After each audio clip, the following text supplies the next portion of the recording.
सत्ता केंद्र एकच आणि ते म्हणजे मुख्यमंत्री एकनाथ शिंदे आणि आम्ही सगळे मुख्यमंत्र्यांच्या नेतृत्वात काम करत असल्याचं वक्तव्य उपमुख्यमंत्री देवेंद्र फडणवीस यांनी केलं।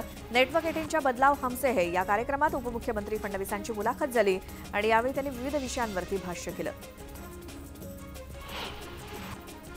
नितीन गडकरींनी भारतीय जनता पक्ष सोडावा, महाविकास आघाडीमध्ये तुम्हाला निवडून आणू अशी ऑफर उद्धव ठाकरे यांनी गडकरींना दिली। उमरग्यामध्ये झालेल्या सभेत ते बोलत होते आणि उद्धव ठाकरेंच्या या ऑफरमुळे राजकीय वर्तुळात चर्चांना उधाण आलंय। राहुल गांधी वायनाडमधून निवडणूक लढवणार आहेत। केंद्रीय निवडणूक समितीने त्यांच्या नावाला मंजुरी दिली आहे, त्यामुळे काँग्रेसची यादी आज जाहीर होण्याची शक्यता आहे। जागा वाटपासंदर्भात आमची बोलणी सकारात्मक होत असून जागा वाटप अंतिम टप्प्यात आले आणि उबाठामुळे जागा वाटप रखडला असा आरोप प्रकाश आंबेडकरांचा असूच शकत नाही, त्यामुळे लवकरच जागा वाटपाबाबत निर्णय होईल असं स्पष्टीकरण वडेट्टीवार यांनी दिलं। जरांगे पाटील आजपासून पुन्हा एकदा संवाद दौऱ्यावरती आहेत। 8 मार्च ते 14 मार्च दरम्यान जरांगे पाटलांचा 7 दिवसांचा हा दौरा आणि यावेळी ते मराठा समाजाची संवाद बैठक घेणार आहेत। गुलाबराव पाटलांनी ठाकरेंची साथ सोडल्यानंतरची आठवण पुन्हा एकदा सांगितली। सत्तेपुढे शहाणपण चालत नाही, तसंच आज अभिमान वाटतो की तो निर्णय जर घेतला नसता तर कदाचित आज एवढं काम झालं नसतं असं वक्तव्य मंत्री गुलाबराव पाटील यांनी केलं। मुख्यमंत्री एकनाथ शिंदेंसोबत जे 40 आमदार आहेत ते मोदी लाटेत निवडून आले होते, मात्र आम्ही मोदी लाटेच्या विरोधात राष्ट्रवादीचे 40 पेक्षा जास्त आमदार निवडून आले होते, त्यामुळे आम्हाला शिवसेना एवढ्या जागा मिळायला हव्यात अशी आमची मागणी असं विधान मंत्री छगन भुजबळ यांनी केलं।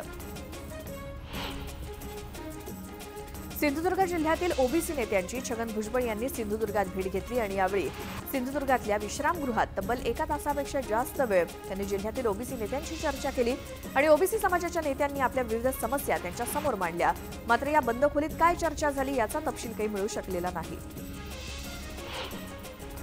जालना शहरातील औद्योगिक वसाहतीत अनेक स्टील कंपन्यांवरती आयकर विभागाने छापेमारी केली। नाशिक, पुणे आणि मुंबई इथल्या पथकाकडून ही कारवाई झाली आहे। जालन्यातील अनेक औद्योगिक वसाहतीतील कारखान्यांवरती कंपन्यांवरती छापा टाकून चौकशी करण्यात आली।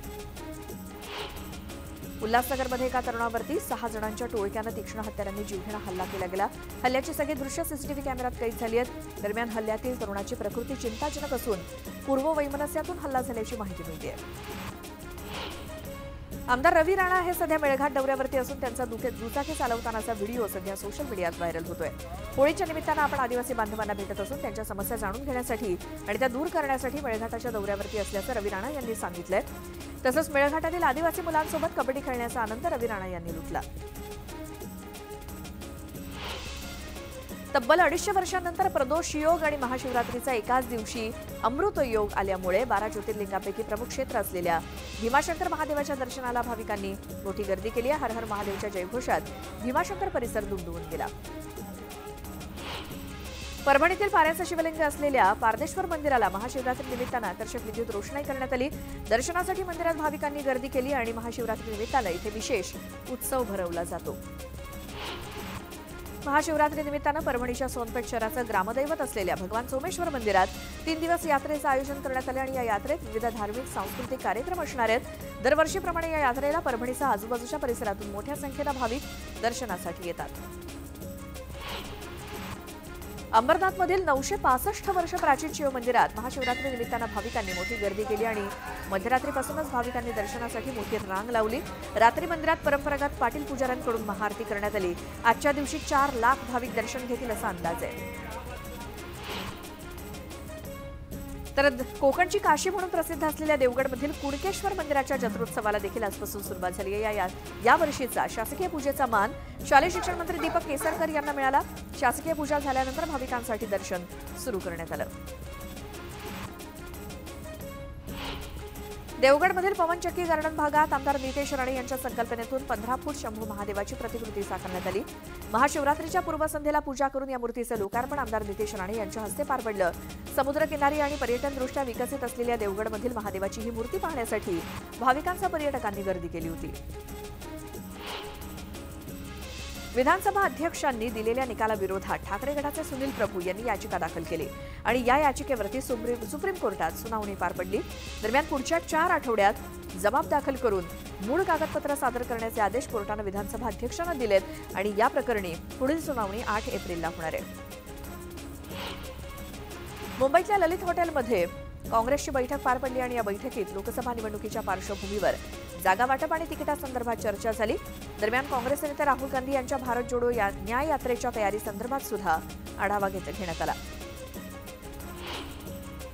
भारत जोडो न्याय यात्रेची समारोप सभा मुंबईच्या शिवाजी पार्कवरती होणार आहे। या सभेला राज्य सरकारकडून परवानगी मिळाली असून सभेसाठी इंडिया आघाडीच्या सर्व घटक पक्षांचे प्रमुख नेते उपस्थित असतील। राहुल गांधींच्या भारत जोडो न्याय यात्रेत शरद पवार सहभागी होणार आहेत। 14 मार्चला चांदवडमध्ये होणाऱ्या सभेत शरद पवार देखील उपस्थित असणार असल्याची माहिती मिळाली आहे। त्यासाठी पक्षाकडून तयारी सुरू करण्यात आली आहे। अभिनेते नाना पाटेकर यांना राष्ट्रवादीकडून लोकसभा निवडणुकीसाठी ऑफर दिल्याची जोरदार चर्चा आहे। शिरूरमधून राष्ट्रवादी काँग्रेसनं अभिनेते नाना पाटेकर यांना उमेदवारीसाठी विचारणा केल्याची माहिती सूत्रांकडून मिळाली। मात्र नाना पाटेकर यांनी ही ऑफर नाकारल्याची माहिती सुद्धा सूत्रांनी दिली आहे। शिरूरमध्ये सध्या एनसीपी शरदचंद्र पवार पक्षाचे अमोल कोल्हे खासदार आहेत। राज्यातील सत्ता केंद्र एकच आणि ते म्हणजे मुख्यमंत्री एकनाथ शिंदे आणि आम्ही सगळे मुख्यमंत्र्यांच्या नेतृत्वात काम करत असल्याचं वक्तव्य उपमुख्यमंत्री देवेंद्र फडणवीसांनी केलं। नेटवर्क मीटिंगच्या बदलाव हमसे है या कार्यक्रमात उपमुख्यमंत्री फडणवीसांची मुलाखत झाली आणि यावेळी देशाची विकासाकडे वाटचाल सुरू आहे असं म्हणत फडणवीसांनी विविध विषयांवरती भाष्य केलं। भाजपनं आपली लोकसभा उमेदवारांची दुसरी यादी जाहीर केली आणि त्यानंतर नाशिकमध्ये रावसाहेब दानवे यांनी भाजपच्या लोकसभेच्या उमेदवारांची यादी माझ्या खिशात असल्याचं म्हटलं। त्यामुळे राजकीय घडामोडींना वेग आलाय। महायुतीतील जागा वाटपाचा तिढा अद्याप कायम आहे। भंडारा गोंदियाच्या जागेवर राष्ट्रवादीनं दावा केला असून लोकसभेसाठी भंडारा गोंदियाच्या जागेला राष्ट्रवादीनं रामराम ठोकला असं समजू नका असं वक्तव्य प्रफुल्ल पटेल यांनी केलं।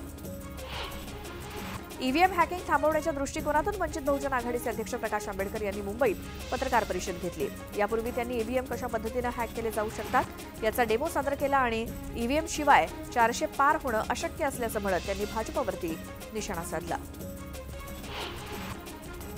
संजय राऊतांच्या टीकेला भाजप आमदार अभिमन्यू पवार यांनी प्रत्युत्तर दिलं। जामिनावरती सुटलेल्यांनी अशी भाषा करणं योग्य नाही असं ते म्हणाले।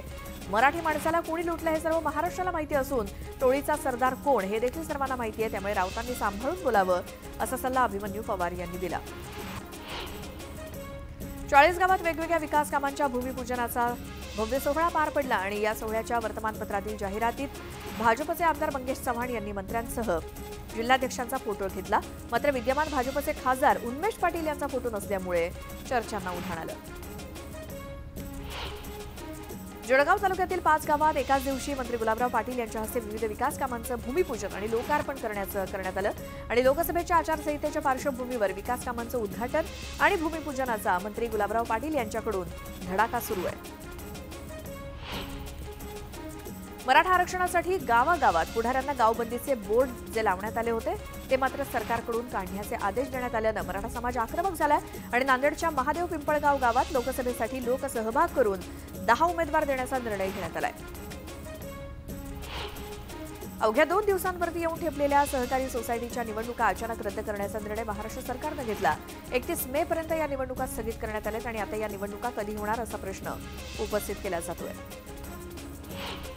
बीडच्या परळीतील प्रभू वैजनाथ मंदिरामध्ये महाशिवरात्री निमित्तानं होणाऱ्या उत्सवाची तयारी पूर्ण झाली। सुरक्षेच्या दृष्टीनं मंदिर परिसरात 100 सीसीटीव्ही कॅमेरे बसवण्यात आले, तसंच मंदिराच्या आवारात मोठा पोलीस बंदोबस्त आहे। हजारो भाविक परळीमध्ये दाखल झालेत। यवतमाळच्या वणी तालुक्यातील निंबाळामध्ये वनमंत्री सुधीर मुनगंटीवार यांच्या संकल्पनेतून साकारणाऱ्या रुद्राक्ष वन उद्यानाचं भूमिपूजन पार पडलं। 15 हेक्टर क्षेत्रामध्ये साकारणाऱ्या रुद्राक्ष वनामध्ये 51 प्रजातींची प्रत्येकी 500 झाडं लावली जाणार आहेत। अकोला पोलीस दलातर्फे दामिनी पथकाचा विस्तार करण्यासाठी आणि महिला पोलिसांकरता 34 गाड्यांचं लोकार्पण करण्यात आलं। जागतिक महिला दिनाच्या पार्श्वभूमीवर हा कार्यक्रम आयोजित करण्यात आला होता।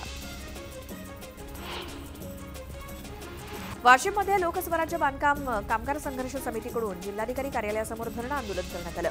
नोंदणीकृत बांधकाम कामगारांना गृहोपयोगी वस्तूंचं वाटप करण्यात यावं, अस्थायी नाका कामगारांना 90 दिवसांचं प्रमाणपत्र देण्यात यावं अशा प्रलंबित मागण्यांसाठी हे आंदोलन करण्यात आलं। वाशिम शहरातील आनंद बौद्ध विहाराचं सौंदर्यीकरण करण्याचं नगर परिषदेनं लेखी आश्वासन दिलं होतं, मात्र अद्याप सौंदर्यीकरणाचं काम हाती घेण्यात आलेलं नाही। त्यामुळे मनसेच्या वतीनं जिल्हाध्यक्ष मनीष डांगे यांच्या नेतृत्वात धरणं आंदोलन करण्यात आलं आणि या आंदोलनात मोठ्या संख्येनं मनसैनिक सहभागी झाले। छत्रपती संभाजीनगरमध्ये हिंदुत्ववादी संघटना आक्रमक झाल्याचं पाहायला मिळालं. महिलांवरील वाढत्या छेडछाडीच्या प्रकरणाविरोधात सातारा पोलीस स्टेशनच्या परिसरात ठिय्या आंदोलन करण्यात आलं. गुन्हेगारांना वचक बसावा, आरोपींवरती योग्य ती कारवाई व्हावी या मागणीसाठी हे आंदोलन झालं. एका मद्यधुंद डॉक्टरनं निर्वस्त्र होत रुग्णालयातच गोंधळ घातल्याचा प्रकार समोर आला. छत्रपती संभाजीनगरच्या बिडकीन ग्रामीण रुग्णालयातला हा प्रकार आहे. रुग्णालयाच्या सीसीटीव्हीत हा गोंधळ कैद झाला असून व्हिडिओ व्हायरल झाल्यानं डॉक्टरवरती कारवाईची मागणी केली जाते. मुंबईमध्ये DRIनं सोन्याची तस्करी करणाऱ्या टोळीचा पर्दाफाश केला. 16 किलो 47 ग्रॅम सोनं आणि 6 किलो चांदीसोबतच 2,65,00,000 रुपयांची रोकड जप्त करण्यात आली. तस्करी मार्गे आणलेल्या या सोन्याची भारतातल्या ग्रे मार्केटमध्ये विक्री होत होती.